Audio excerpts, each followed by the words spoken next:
Hello everyone and welcome back to the channel. Today we're diving into two beautiful psalms that speak volumes about humility, trust, and our relationship with God. We're looking at Psalms 131 and 132, two of the songs of ascents, traditionally sung by pilgrims on their way to Jerusalem. Let's start with Psalm 131. This psalm is incredibly short, just 3 verses. David begins by saying, "My heart is not proud, Lord. My eyes are not haughty. I do not concern myself with great matters or things too wonderful for me." Isn't that something we can all relate to? In a world that constantly tells us to strive for more, to be bigger, to know everything, David models a different path. He's admitting he doesn't have all the answers. He's choosing to let go of the need to understand every complex mystery of the universe. It's a declaration of trust, acknowledging that some things are simply in God's hands, not ours. He then gives us this beautiful picture. "But I have calmed and quieted myself. I am like a weaned child with its mother. Like a weaned child, I am content." Imagine a small child no longer fussing for milk, just resting peacefully in its mother's arms. That's the image of contentment and complete trust David paints for us. It's not about immaturity, it's about mature trust.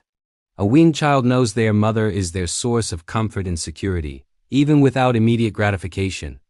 This is the kind of quiet confidence and peace God invites us into, a state where we can rest in His presence, knowing He is in control.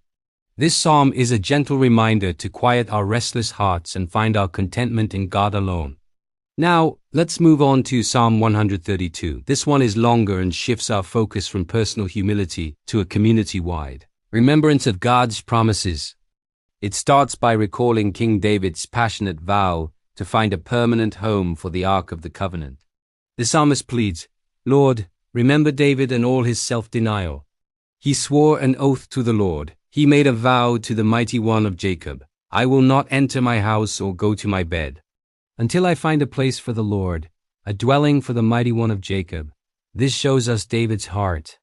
His top priority wasn't his own comfort or his own palace. The psalm captures the joy of that discovery and the collective desire to worship God. Psalm 132 is God's response to David's devotion. God makes a covenant, a solemn promise back to David. He says, "The Lord swore an oath to David, a sure oath He will not revoke. One of your own descendants I will place on your throne." This is a foundational promise that points directly to the future Messiah. God promises that David's royal line will endure forever, but it's not just about a king. It's about God's presence. God declares, "This is my resting place forever and ever. Here I will sit enthroned, for I have desired it."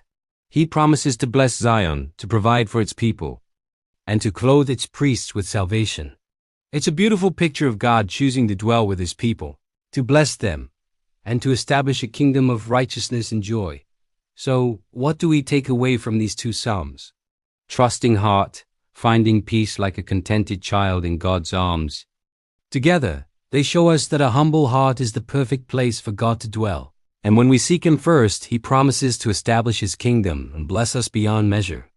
They invite us to a life of both quiet, personal trust and passionate, communal worship. Thank you so much for joining me today to explore these incredible psalms. I hope they encourage you this week. If you enjoyed this, please give it a like and consider subscribing for more content like this. See you next time.